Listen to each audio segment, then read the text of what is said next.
What is going on, students? It's Devlin Cassidy, aka The Scholar, and I am back with another player interview from Summerfest Duluth and another really, really good friend of mine I have with me today, Marshall. Marshall, if you just want to go ahead and say a quick hi. What's going on, everybody? Yeah, for those that don't know, Marshall was actually one of the first players I met at my first Vanguard regional when I started playing, started really trying to get into the competitive Vanguard scene back in 2019. And so Marshall and I have been really good friends for a long time. So it was really cool to hear the news that he got top 8 at Summerfest for Premium with his main coup de grace clan in Spike Brothers. So yeah, Marshall, I know it's your clan, man, but what decided to make you play Premium that day and take Spike Brothers? I'm going to be completely honest with you, and it's like in my Twitter post, I wasn't going to play Premium originally. I just wasn't going to play because Premium has been pretty stale for me as of the last couple of weeks, especially because I've been in the Vanguard Premier League and stuff like that. So as I've been playing in that, I've been playing nothing but Grand Blue. And I was expecting loops, Grand Blue, and that. And that just didn't appeal to me at all. It just didn't, I just didn't feel I didn't want to run my head into the wall all day. So, but then 3 different people on Kingslayer told me that if I don't play with Hellhard 8, that they're going to jump me in the parking lot. What's that snapping noise? Oh, sorry. It was my headphones. I was fidgeting. Oh no, you all good, bro. You all good. But yeah, they said that I'd get jumped in the parking lot. So, yeah. So that was really the deciding factor for me. And I was just I'll take the same deck I took for BCS last year, just change a card or 2, and then go from there. Heck yeah. So for those that don't know, because I haven't had a chance to particularly cover it on the channel, this is GB8 Loop. This is one of the top decks right now in the formats, and it's another one of the loop decks. So Marshall, since you're the expert here, since you're one of the experts here, we'll if you just want to give a quick overview of the deck and what's this game plan and stuff like that, just to give those that have not experienced Hellhard 8 since this deck's last relevance was late 2010s, early 2020 for last really competitive viability. If you just want to go ahead and do a quick overview of what the main game plan is. So the main game plan of the deck is to mainly just damage choke and just give absolutely 0 counterblast. So to force your opponent to play extremely suboptimally. And then when they start playing suboptimally, it makes your ability to guard and be a very tanky deck a lot easier. But then the other biggest thing is the whole point of the deck is it searches its heals and it searches its grade 1 G guard promo, because the whole point of the deck is to accelerate your GB into your GB8, which is Hellhard 8. And he's the namesake of the deck. Because 9 times out of 10, if you reach this card striding on your Vanguard and you can activate the effect, you pretty much win the game on the spot. Because it's just so much pressure, and it is. And even one of the judges, the head judge there, he watched one of my games in Swiss, and he said, "Is this a loop?" And I was like, "It's as close as you can get without it being a true infinite." And he was like, "Okay, so it's an indeterminative." I think it was indeterminative or loop. Yeah. So I was like, "Okay." He was like, "Okay," so I kind of get what you're going with. So, but yeah, that's the main point of the deck, is just making it to that card, and then after that's why we run 2, in case for that 1 out of 10 scenario. But most of the time, if you make it to that card, you just win. Yeah, no, this card is absolutely crazy. And just to understand how it's indeterminative, that there's rear guards in the deck that help loop themselves or pieces back to where you can just keep on getting attack extensions and they draw cards and things of that nature. So this deck, on paper, if you have not gotten playtesting against it, this is something you should probably be preparing for, especially for this upcoming BCS season, as I think this deck is still a really real meta threat and one of the best decks in the room for really good pilots that take it. So yeah, Marshall, do you just want to go over like your matchups for the day and things like that? Sure. So we'll go from round 1 forward. So round 1, I actually ended up fighting the mirror, which was very funny. So fighting the mirror, we both I didn't give him anything. I was swinging under the whole time. I just didn't give him any damage, but he gave me 1. And then when he gave me 1, it let me kind of go into what I needed to do. The biggest thing was that 1 that he gave me was on a stride. So because of that, it let me accelerate. I didn't have all of my heals in hand in that game, but it let me accelerate to at least 5, which then makes it where you can stride into Violent Ace, draw 6, and then you fill your hand back up, and then you can stride into Hellhard 8 the next turn, especially if you don't attack, because you just went +6. So it's like, you really don't have to swing your Vanguard at that point. So it was kind of just like, that was the main gist of that match. I ended up taking it with that match. He hit nothing. He hit 0 defensives on the Hellhard 8 turn, and it clinched, and it just closed it right there. My round 2 was actually the deck I hate the most. And shout out to head judge Nathaniel. I hate your clan, and we will be moving on. My round 2 was Grand Blue. Grand Blue, I notoriously hate that clan. Everybody knows that I hate that clan, and especially right now, because if they see a heal guard, they hold a silver bullet to your head, and there's nothing you can do. So luckily, my opponent didn't see a way to give himself a damage, and he strode into the only stride he went into was the Obadiah from Standard. So he strode into that, and then just and he didn't see the Watermelon Order, didn't find a Greed Shade or anything to like search to grab it, and because he didn't get it, he didn't have a way to kind of just stop the Hellhard 8 turn. But it was a duplicate of round 1. It was just, all right, G guard, get to GB8, go into GB8, swing and kill. My round 3 was very interesting. So I was playing again. I played against Vowing Saber Reverse, and that game I actually didn't see Angel Ladder, but because I didn't see Angel Ladder, I stayed on old Rising Nova, because if I call a full board, Narukami has to dedicate everything they have to clear my board,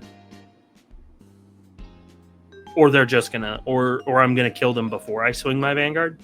And then my Vanguard has on swing CB1, put a card from hand to soul, and then call a card. So it lets me refresh out into another rear guard to always have an extender. So it kind of forced them to have to do it early.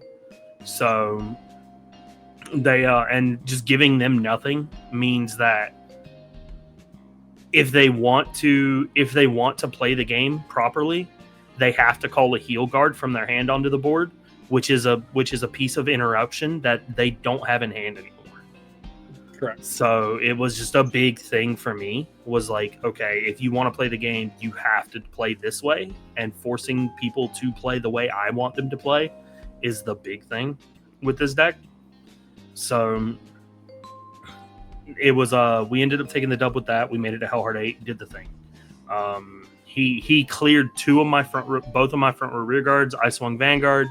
called another rear guard, and he was like, all right, that's it. And then he just ate all the damage at that point.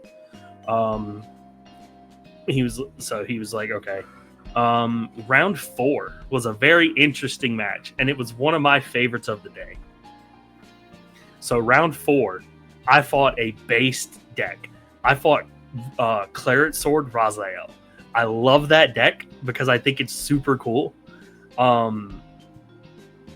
The player I fought against, she was amazing. She was a very nice person. You know who you are. Shout out to you. You were great. So she had no idea what my deck did.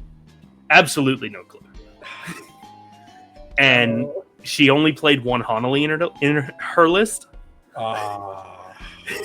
So it was really rough. Yeah, that's tough.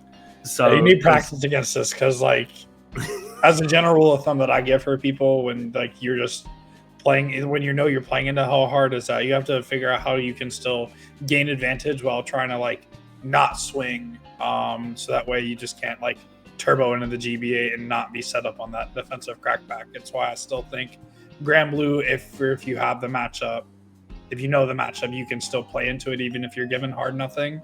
But it's just having that discipline because, again, this deck forces your opponent to play how they want, like how you want them to play.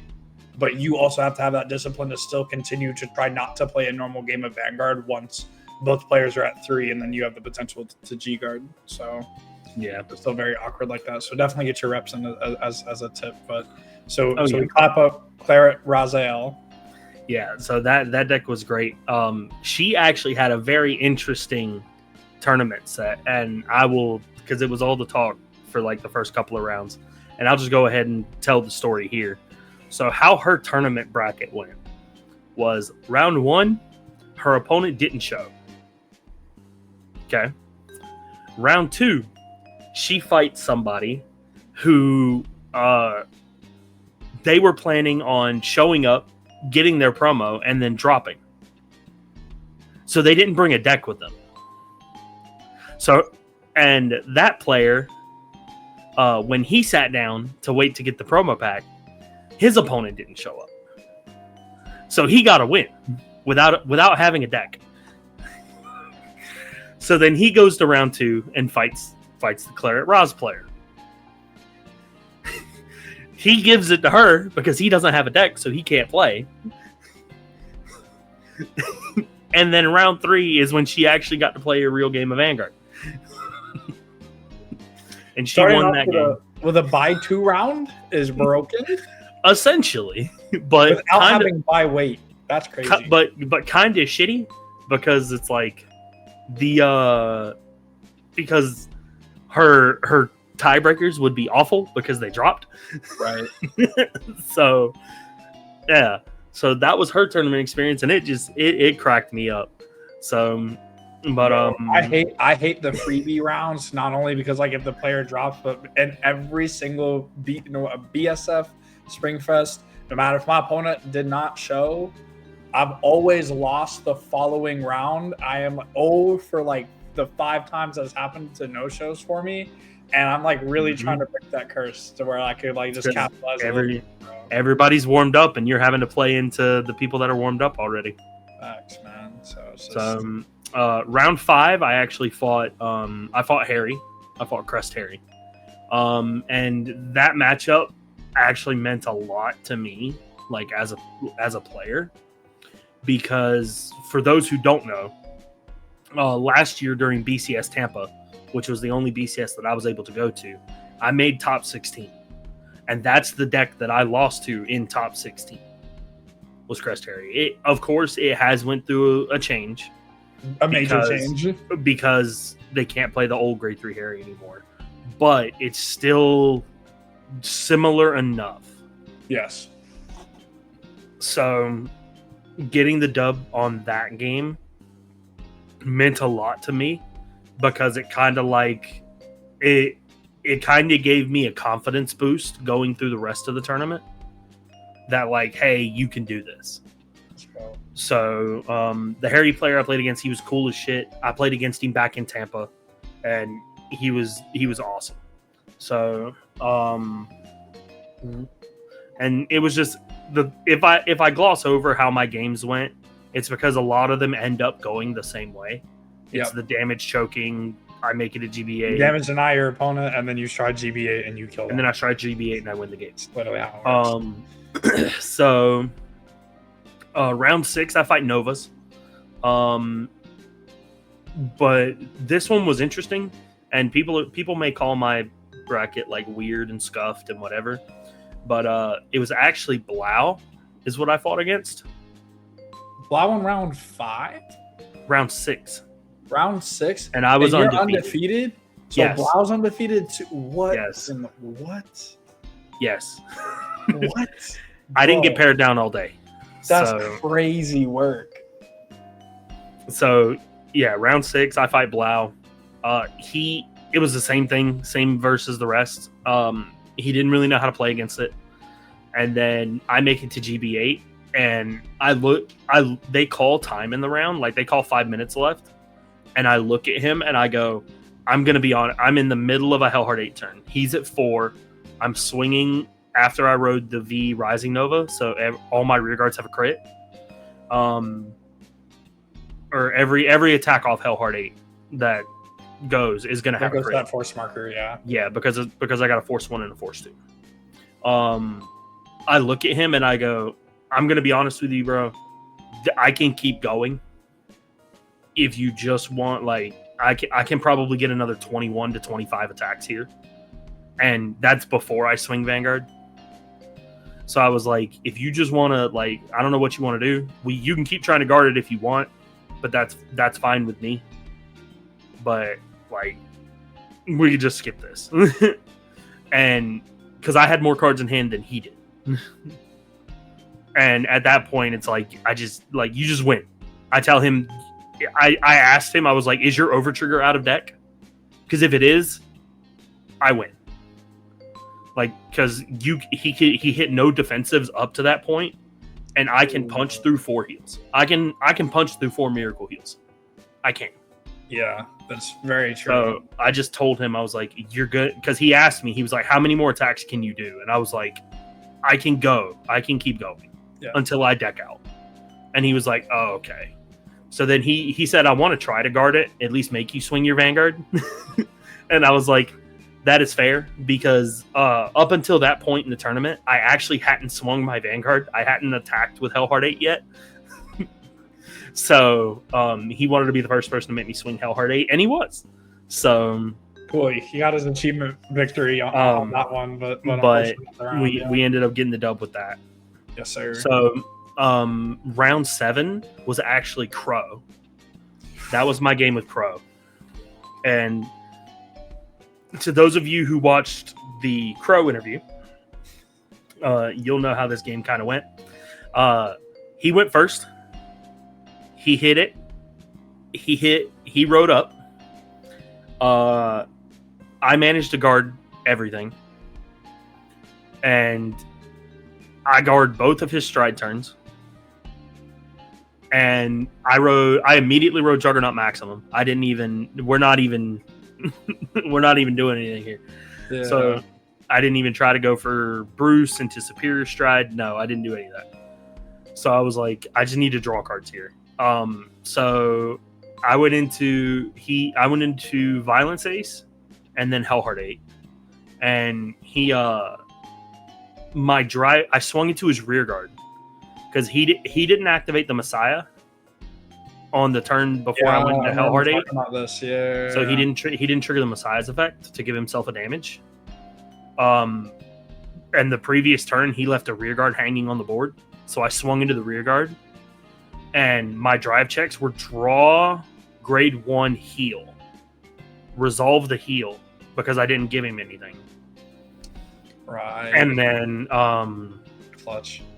And then so I was at 4. It let me take 1 because he had went force 1. He didn't go force 2. Right. So it had let me take like one of his giant rear guard attacks, and then the grade 1 let me guard the rest. And it let me put the Skydiver back that I had drawn earlier. So it let me put cards back in the deck while guarding. So and then it clutched up, and Crow knows the matchup. He does. So I strode into Hellhard 8, and he immediately just started putting cards into his damage as I was attacking. He was just no guard, because he knew he had to either hit like 6 defensives or 5 defensives, or he had to hit a defensive over trigger to stop my turn. So he was like, I'm just gonna take it, and then we're just gonna go from there. So he didn't hit it. Like he didn't hit the OT, didn't hit the heals. Yeah, it's kind of a shame, but at the end of the day, what can you do? Exactly. That's literally how our game went. But it was my best game. It was probably my favorite game of the day, and I even told him this after. This was actually the first time me and him have gotten paired up against each other in Swiss. So that was our first game in bracket ever. So like we've played around for funsies, but we've never had like an actual tournament game, and that was our first tournament game. And it definitely gave me that push to like keep going, because I knew that if I kept winning, he kept winning, and then we would both make it.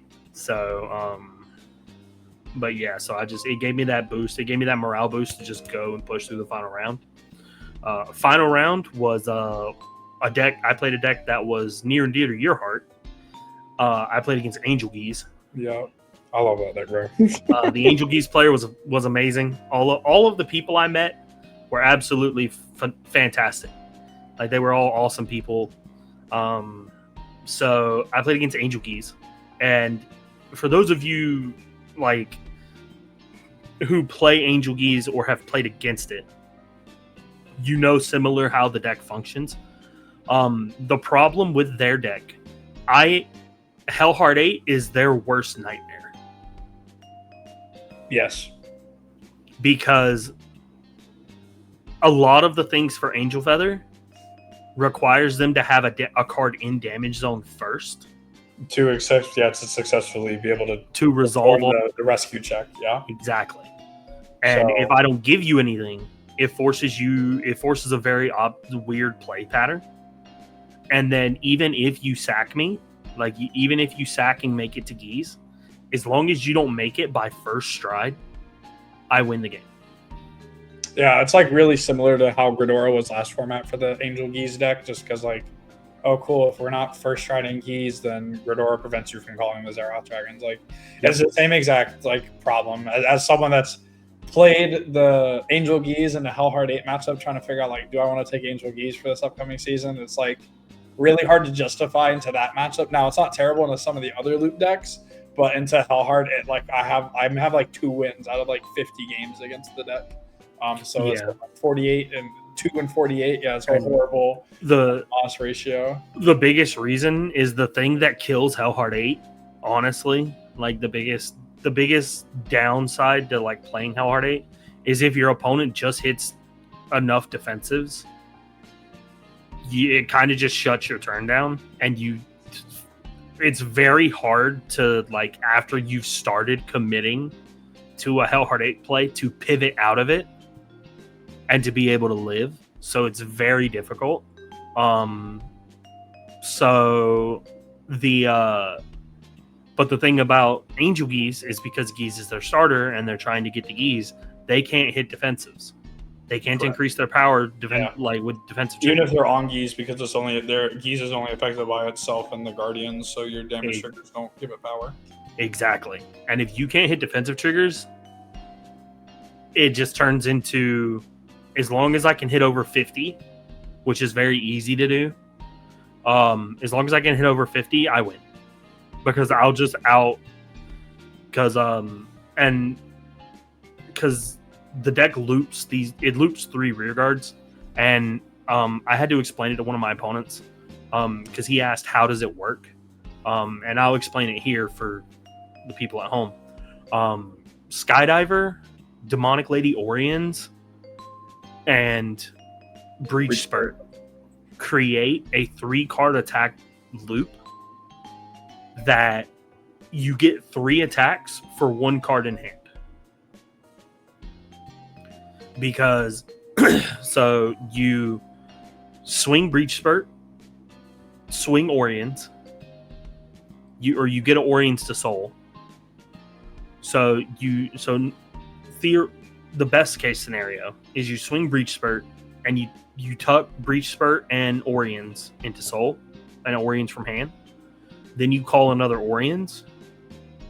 You then soul blast the Breach Spurt, the Orions, and something else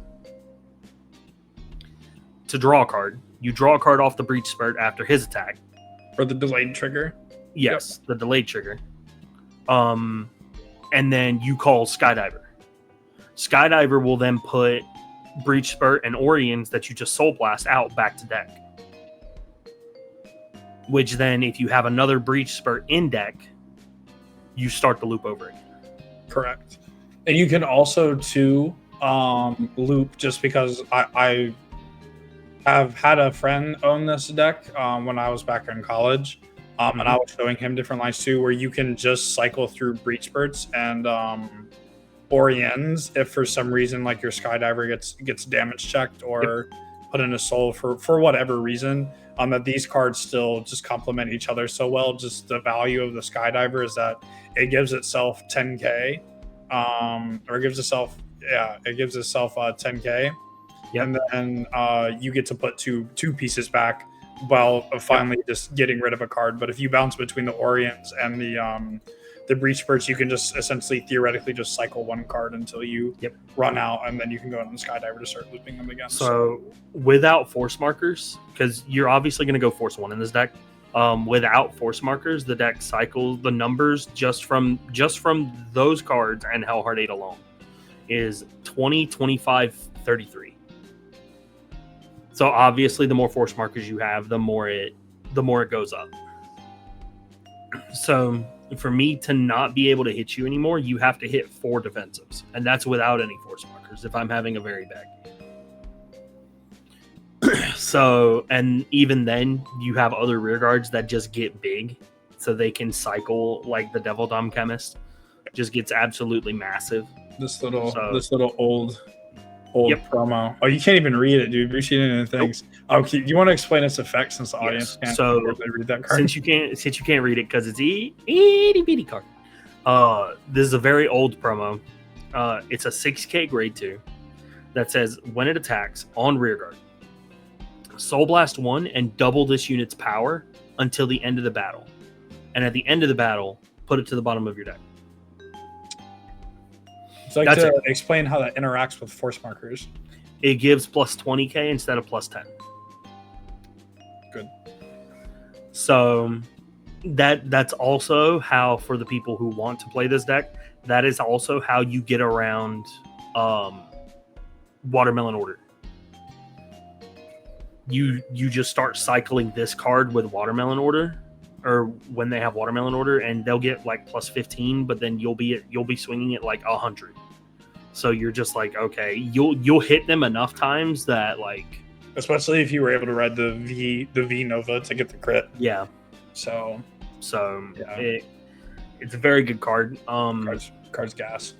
Yeah, Devlin hates me because I actually ended up riding that card against the Angel Geese player. Bro, and that card, it is a 6k, and it's a grade 2, so he couldn't swing under me. So because he couldn't swing under me, he had to give me something. And you could swing under him while still getting advantage. Because the difference too with this deck versus some other decks in the format, just because we've become so accustomed to V starters and premium, is that you actually still play a pseudo Forerunner without having Forerunner starter. This is like one of your first starters ever in the clan. The boy. Yeah, the boy mecha trainer. So like you can just throw a trigger on this because this is on your rear guard. Just don't boost and throw all trigger effects to him. Yeah, so and just be like, all right, cool. Yeah, it's nutty, but yeah, so we clap up Angel Geese just because that's like an unwinnable matchup for him, and so you hit the promised land of going undefeated in Swiss. Yep. So I was at the end of Swiss. I was the last undefeated. I was the only undefeated at the end of the day before Top Cut, and then we go to Top Cut, and that is where everything went to shit. It's the curse, bro. You either go undefeated and you win the whole event, or you literally get sacked in the first round of Top Cut. My top 8 event, my top 8 match was against a player named Zijin. He was actually at Worlds last year. So really good guy, really cool. And if you're out there watching this, brother, you did good. Sorry if I was kind of salt filled and rage filled after our game, because it was kind of rough for me. But it is what it is. So the gist of our game, he was playing Victor. He was playing hardcore Victor. And that is a matchup that I know the most, because I used my former roommate at the couple of years ago. He actually is he's another member of Kingslayer Cards, David, the Nova God. Yes, sir. He was my roommate, and when he's your roommate, that's all he plays in premium. That's it. So I had a lot of testing into Victor. So the thing and what made it unfortunate with that game is I had, when he strode into Bustard, and he had the Spiral Breaker, and he had a Sazanda on the rear guard. So when he strode into the Spiral Breaker, I looked at him and I was like, or when he strode into the Bustard and called the Spiral Breaker and the Sazanda, I was like, okay, cool. I can somewhat guard this. It's going to be hard, but I can. And then I looked at my hand and I was like, okay, no PGs, nothing but 5k shields. And then I was like, I'm not going to be able to guard this. So I was like, at that point, I have to hope that he doesn't just hit nothing but crits and take a wild guess what happened. He hit a fat load of crits off a 5 drive check Bustard. I think he had 1 damage, so he called a Jarrowhawk behind the Spiral Breaker. And yeah, because bro's looping the 1 CV. I had no choice. I had no choice to give him 1. If I couldn't have given him 1, I wouldn't have. But I literally didn't have a choice. So he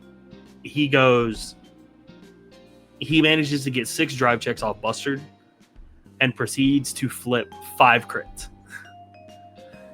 And I no guarded because I just couldn't guard it. Yeah. So I was like, at that point, I was just like, I'm dead anyway. I was at 3. So I was like, okay, cool. So my tournament run ended there. I did get the Taizo marker, so I'm kind of happy of that.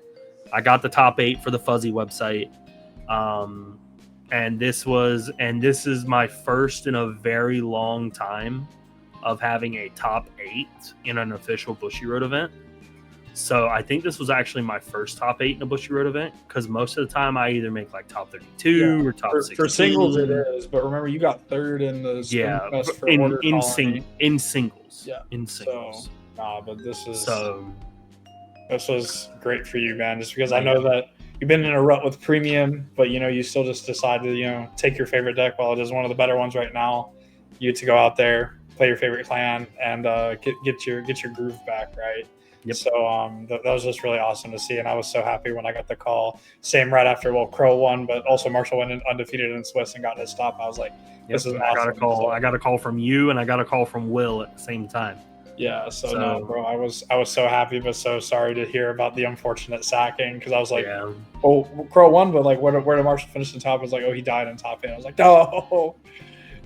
So I'd much rather have a team kill. I'd much rather have a team kill in the finals, but Bushiroad hasn't decided to write that storyboard yet. So it is what it is. So. Yeah, exactly. But of course, you did really well. Again, very proud of you. Do you have any shout outs or anything you'd like to add at this time? So a couple of shout outs I just want to get out there. So first shout out, I'm always thankful, and I'm always blessed to be sponsored by Kingslayer Cards. Y'all know where to get y'all singles, y'all know where to get everything. Message Richard, or even go to the website, because a lot of people don't even know Kingslayer has its own website. It's not just a TCG player store. And it's not a So- Weebly. It looks really nice. Y'all go see it and check it out. That stuff's updated pretty Feel often. free to check it out. Absolutely. Make sure you just support them and everything they do, because they always bring all these big tournaments to us. They always help everybody with their singles. Like Richard sold out of Set 9 stuff like the night before right before Summerfest started. Yeah. They were in the hotel lobby and everyone was coming through. Yeah, Just, wheeling. you got Set 9 stuff, you got Set 9 stuff, you got Set 9 stuff. And he was like, yep. So Bro, the receptionist should got to check think y'all moving crack. Cash App does. Facts. Another Cash App account closed. Oh yeah, 100%. Richard's Cash App gets closed down every single big event because they think he's a drug dealer. Bro, work. But so second shout out I want to give is to the people that are a part of the YouTube channel that I'm a part of, Main Deck Masters, Dave, Kalen, Jose, and this is mainly the people who went to this event. Dave, Kalen, Jose, Joe, and Izzy. This was actually Izzy's birthday, so again, happy birthday to you, bud. I'm glad we made your weekend great. They're my homies till the end of time. They're not even homies at this point. I'd call them family. So I got their backs, and I know they always have mine. So and then also shout out to the homies who couldn't go, Jacob and Evan.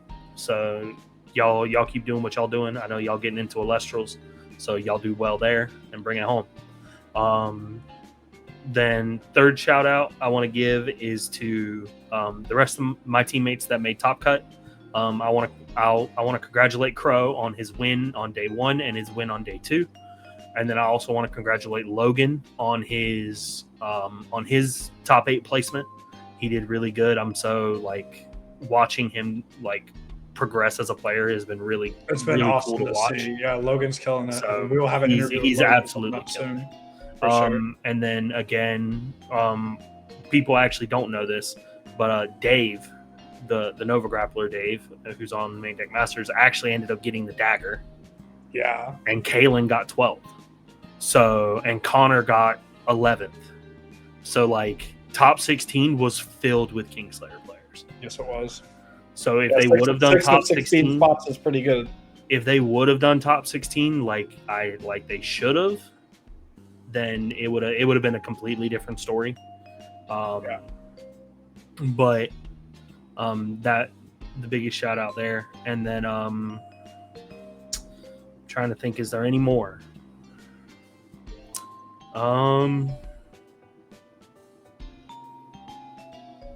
No, that's really it, other than the shout outs. And then again, the people who told me to play the deck, like Will and all them people, all the members of Kingslayer cards, but they know. Yes, sir. But yeah, that's it for my shout outs. Heck yeah, man. Well, Marshall, again, thank you so much for coming on and just talking about your overall tournament experience. Again, I'm so thrilled that you got your first singles top 8, not only for your vibe, but also with your favorite deck, man. It was just really awesome to see that the stars finally aligned for you. Yes, they did.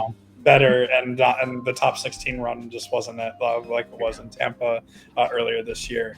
But that's gonna do it. Make sure you guys check out my lovely sponsors over here somewhere I'm pointing up there. Go see them. Also, I'll link Main Deck Masters channel in the description below, just so that way you guys can go check out other DCG content outside of Vanguard that they're pumping out, because they are getting their go back on. Let me see. I think we're doing Gundam stuff right now. Yeah, big into Gundam. If you want to, plan on doing Alestral stuff.